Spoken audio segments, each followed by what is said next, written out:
समय की बात है। एक छोटा सा गांव था हेमराग। वहाँ के लोग सीधे साधे थे और प्रकृति की पूजा करते थे। गांव में एक 18 वर्षीय लड़का रहता था, आदित्य। वो बाकी बच्चों से अलग था, शांत, गंभीर और हमेशा किसी रहस्य की तलाश में रहता।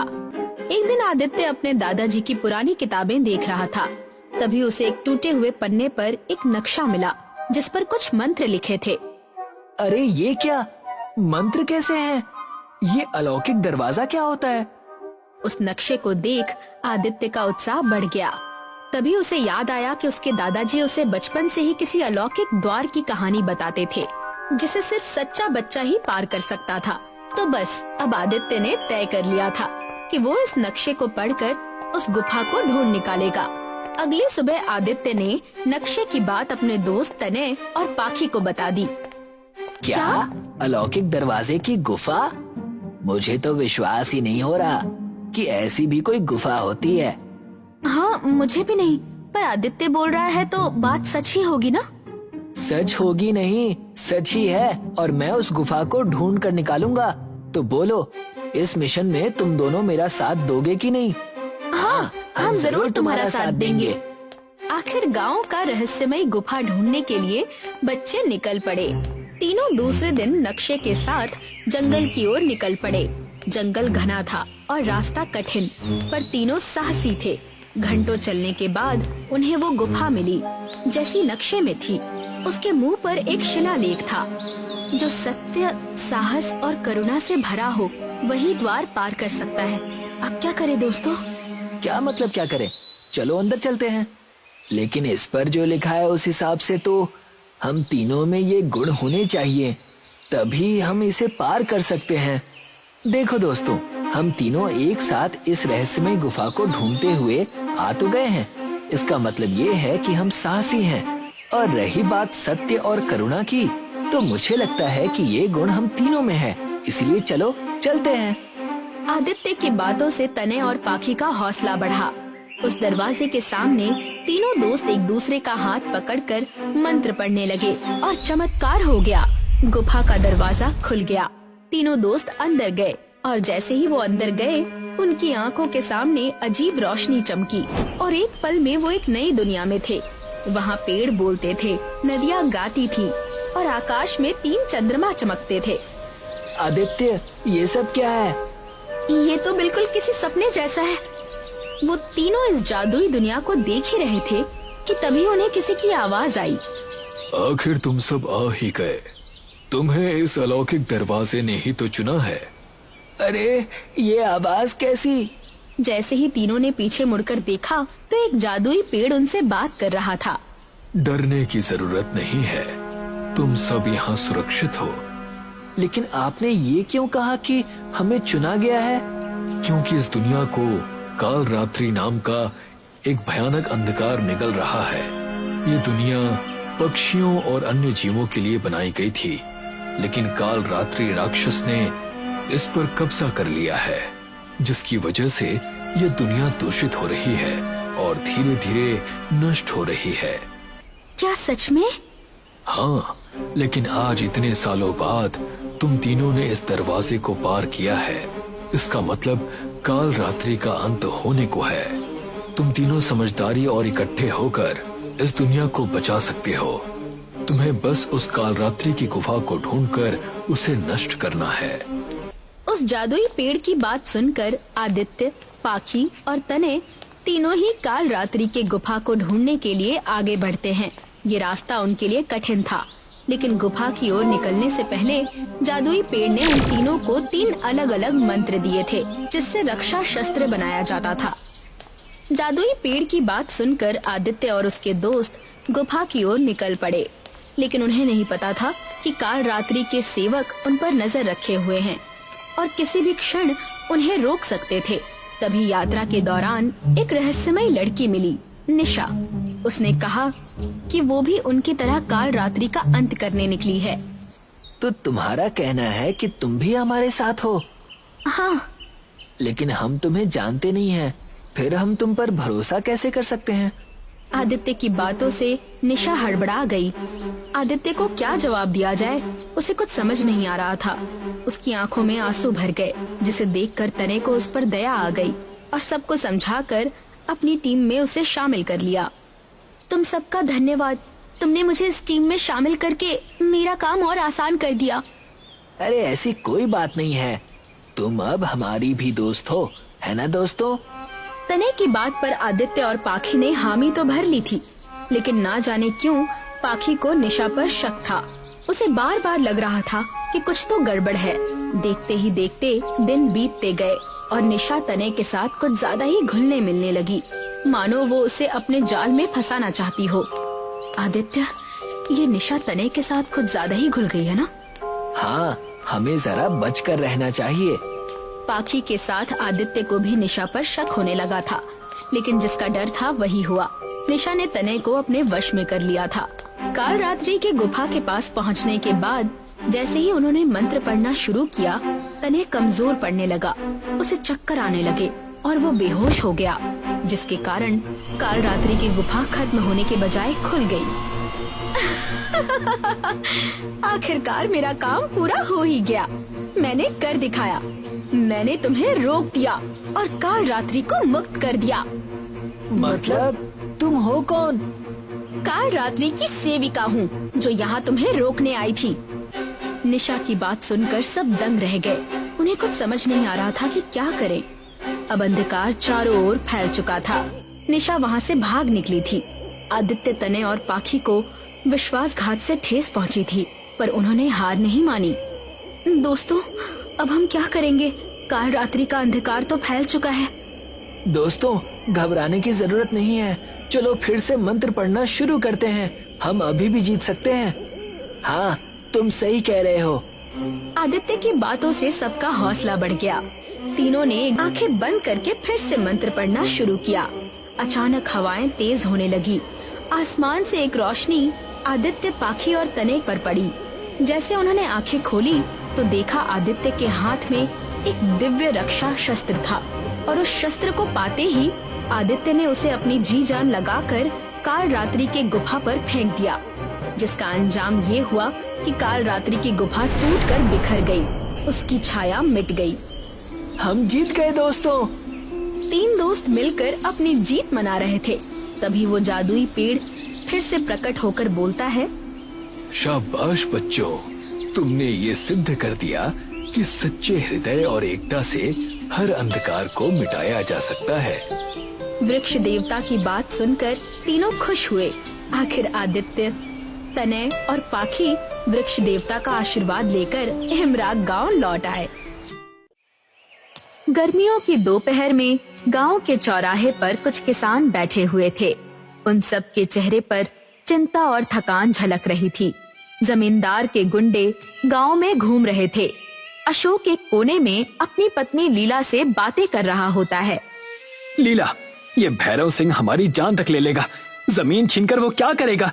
जब खेतों में कुछ उगेगा ही नहीं तो उसका लालच किस काम का? अशोक, क्रोध से कुछ नहीं होगा। हमें अपनी जमीन बचाने के लिए कोई और तरीका ढूंढना होगा। कैसा तरीका लीला? बारिश नहीं हुई, फसल नहीं उगी, हमारी बंजर जमीन पर कुछ भी नहीं बचा। अब इस गांव में रहना मौत को बुलाने जैसा है। तभी गांव के मुखिया रामदास पास आते हैं। अशोक, तुम सही कह रहे हो। भैरव सिंह ने गांव को नर्क बना दिया है। लेकिन बेटा, अगर तुम जैसे लोग भी हार मान लोगे तो इस गांव का क्या होगा? मुखिया जी, मैं लड़ना चाहता हूँ, लेकिन कैसे? मेरे पास अब कुछ भी नहीं बचा। तुम्हारे पास तुम्हारी मेहनत और हिम्मत है अशोक, ये मत भूलो। अशोक चुप हो जाता है, लेकिन उसकी आंखों में सवाल और गुस्सा साफ दिखाई देता है। अगले दिन अशोक थका हुआ जंगल के किनारे बैठा था। उसके चेहरे पर चिंता की लकीरें थी। अचानक उसे पेड़ों के पीछे से किसी के चलने की आवाज आती है। एक बूढ़ा व्यक्ति लकड़ी का सहारा लिए धीरे धीरे अशोक के पास आता है। क्या सोच रहे हो बेटा? आप कौन हैं और इस वीरान सी जगह में क्या कर रहे हैं? मैं एक मुसाफिर हूँ, लेकिन तुमसे ज्यादा खोया हुआ नहीं हूँ। लगता है तुमने जिंदगी से हार मान ली है। हारता वही है जिसके पास कुछ बचा ना हो। मेरी जमीन बंजर है, मेरा परिवार भूखा है और जमींदार मेरा सब कुछ छीनने पर तुला है। अब हार ही एकमात्र रास्ता है। हारने वाला नहीं, लड़ने वाला दुनिया बदलता है। तुम किसान हो और किसान के हाथ में धरती को बदलने की ताकत है। ताकत? मेरी जमीन सूखी है, उसमें कोई ताकत नहीं बची। तो ताकत मैं दूंगा। ये लो, ये 3 बीज, इन्हें अपनी जमीन में बो देना और याद रखना, जो उगेगा वो तुम्हारी किस्मत बदल देगा। बूढ़ा 3 छोटे छोटे बीज अशोक के हाथ में रखता है। ये बीज क्या करेंगे? ये कोई जादू है? जादू और मेहनत में फर्क तुम्हें जल्दी ही समझ में आएगा, लेकिन याद रखना, जो चमकेगा उसे संभाल पाना आसान नहीं होगा।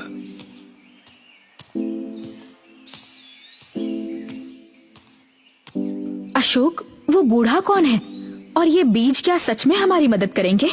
मुझे खुद नहीं पता लीला, लेकिन इन बीजों को बोने में कोई नुकसान तो नहीं है। शायद ये हमारी आखिरी उम्मीद हो। अगर तुम्हें इन पर भरोसा है तो मुझे भी है। हमारी मेहनत और प्रार्थना से चमत्कार हो सकता है। अशोक और लीला ने बीज बोकर एक दूसरे की ओर देखा। उनके चेहरे पर उम्मीद और डर का मिश्रण था। अब हमें इंतजार करना होगा। ये बीज क्या करते हैं, ये आने वाला समय ही बताएगा। दोनों अपने झोपड़े में लौट आए। सुबह के समय अशोक और लीला खेत की ओर जाने लगे। जैसे ही वो खेत के पास पहुँचे, उन्हें कुछ अजीब सी चमक दिखाई दी। जमीन से छोटे छोटे चमकीले पौधे उगाए। ये पौधे रात के तारों की तरह चमक रहे थे। अशोक, ये क्या है? हमारी जमीन तो बंजर थी, लेकिन ये पौधे कैसे उगाए? ये वही बीज है जो उस बूढ़े व्यक्ति ने दिए थे, लेकिन ये कोई आम पौधे नहीं लगते लीला। ऐसा लगता है जैसे ये आसमान के तारों से जुड़े हों। अशोक, ये चमत्कार है। हमारी जमीन पर रोशनी आ गई है। अब हमारा गांव भी खुशहाल हो सकता है। अशोक और लीला एक पल के लिए खुश हुए। लेकिन लीला, अगर गांव वालों और जमींदार को इसके बारे में पता चल गया तो ये चमक हमारे लिए मुसीबत बन जाएगी। हमें सचेत रहना होगा अशोक, लेकिन सच को ज्यादा दिनों तक छुपाया नहीं जा सकता। अगले दिन गांव के लोग खेत के पास जमा हुए। सभी चमकदार पौधों को देख रहे थे। उनकी आंखों में आश्चर्य और खुशी थी। लेकिन भीड़ के बीच जमींदार के एक आदमी ने ये सब देखा तो वो तुरंत भैरव सिंह को खबर देने दौड़ा। अशोक भाई, ये पौधे कहाँ से आए? ये तो चमत्कारी लगते हैं। अब भाई, ये भगवान की देन है। मैंने बस मेहनत की और ये उगाए। अगर ये पौधे हमारी जमीन पर भी उग जाएं, तो हमारी किस्मत बदल सकती है। अशोक, तुम्हारे खेत ने उम्मीद की नई किरण दिखाई है, लेकिन तुम्हें सावधान रहना होगा। जमींदार तक ये खबर पहुंची तो वो इसे तुम्हारे हाथों से छीन लेगा। अशोक कुछ कहने ही वाला था कि दूर से भैरव सिंह और साथी आते हुए दिखे। भैरव सिंह अपने आदमियों के साथ खेत पर पहुंचा।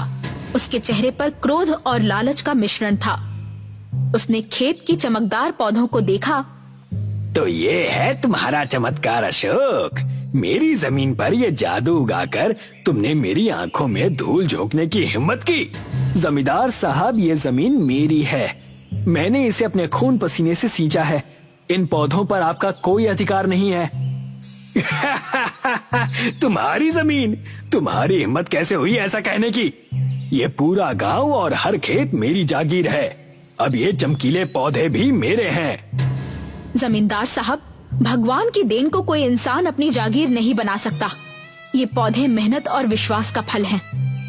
चुप रहो, मैं जो चाहूंगा वही होगा। आज से ये जमीन मेरी है। अशोक, अगर तुमने विरोध किया तो अंजाम भुगतने के लिए तैयार रहना। भैरव सिंह ने अपने आदमियों को पौधों को उखाड़ने का आदेश दिया। अशोक और लीला ने बीच में आकर रोकने की कोशिश की। गांव वाले अशोक का साथ देने आए, लेकिन जमींदार के गुंडों ने हथियार निकाल लिए। जमींदार साहब, यह अन्याय है। गरीबों की जमीन छीनने से आपको कुछ नहीं मिलेगा। मुझे सोना मिलेगा, समझे? ये पौधे कोई आम चीज नहीं है। मुझे इनकी चमक से खजाने की गंध आ रही है। जमींदार ने आदमियों को पौधे उखाड़ने के लिए छोड़ दिया और वहाँ से चला गया। अशोक और लीला चिंतित हो गए।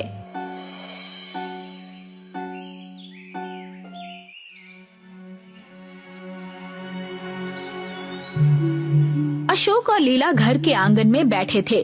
दोनों बेहद परेशान थे। बूढ़ा व्यक्ति एक बार फिर उनके सामने प्रकट हुआ।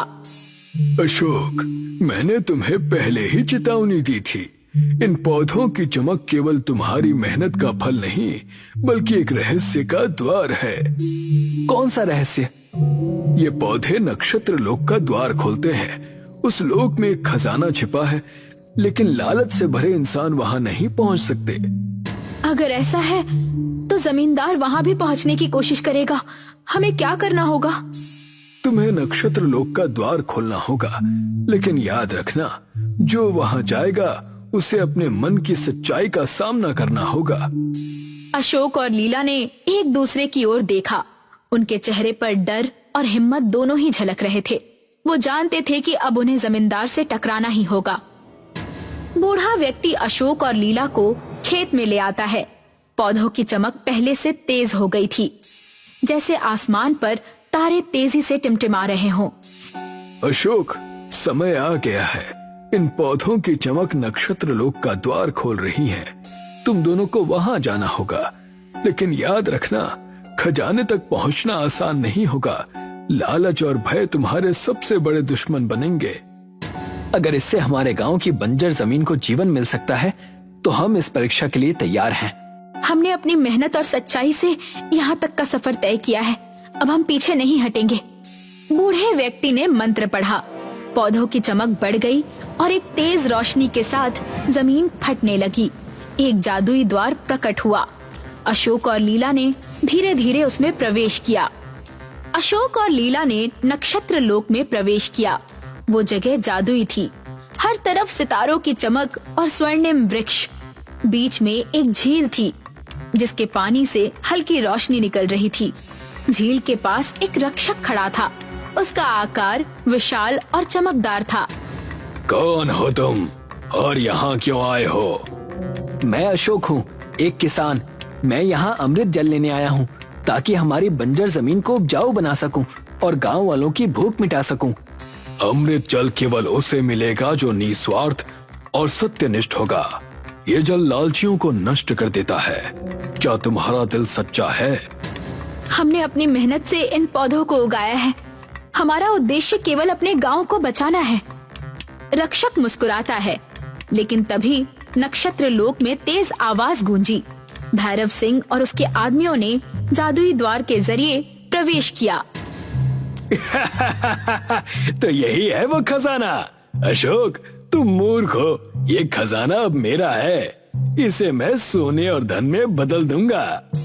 अमृत जल लालचियों के लिए नहीं है। अगर तुम इसे छूओगे तो ये तुम्हारा विनाश कर देगा। कोई मुझे नहीं रोक सकता। मैं अपनी ताकत से इसे हासिल कर लूंगा। भैरव सिंह झील की ओर बढ़ा। जैसे ही उसने अमृत जल को छुआ, झील का पानी आग की लपटों में बदल गया। भैरव सिंह और उसके आदमी चीखते हुए नष्ट हो गए। अशोक और लीला ने भयभीत होकर सब कुछ देखा। देख लिया, लालच का यही अंजाम होता है। हमने देखा और समझा भी, लेकिन हमारा उद्देश्य केवल अपने गांव की भलाई है। क्या हमें अमृत जल मिलेगा? तुमने अपनी सच्चाई और निस्वार्थता से इसे पाने का अधिकार अर्जित किया है। ये लो। रक्षक अशोक को एक सुनहरी मटकी में अमृत जल देता है। अशोक और लीला वापस गांव लौट आए। उन्होंने अमृत जल अपनी जमीन पर छिड़का। देखते ही देखते बंजर जमीन पर हरियाली फैलने लगी। खेतों में फसलें उगने लगी। गांव के लोग खुशी से झूम उठे। अशोक, तुमने हमारी उम्मीद को सच कर दिखाया। अब ये गांव फिर से समृद्ध होगा। ये हमारी मेहनत और सच्चाई का फल है। हमें तो बस अपनी ताकत पर भरोसा करना था और ये भी समझना था कि लालच से कुछ नहीं मिलता, लेकिन निस्वार्थता हमेशा रंग लाती है। गांव के लोगों ने अशोक और लीला को धन्यवाद कहा। गांव में हर कोई खुश था। अशोक और लीला खेत के पास थे। बूढ़ा व्यक्ति एक बार फिर उनके सामने प्रकट हुआ। कौन है बाबा, और आपने हमारी मदद क्यों की? अशोक, मैं नक्षत्र लोक का रक्षक हूँ। सदियों से मैं धरती पर भ्रमण करता हूँ और उन लोगों की तलाश करता हूँ जो सच्चाई और निस्वार्थता के साथ अपनी जमीन और जीवन को संवारने का सपना देखते हैं। लेकिन हमें क्यों चुना? क्योंकि मैंने तुम्हारी मेहनत और सच्चाई को देखा था। तुम्हारे जैसे लोग ही अमृत और नक्षत्र लोक की शक्ति का सही उपयोग कर सकते हैं।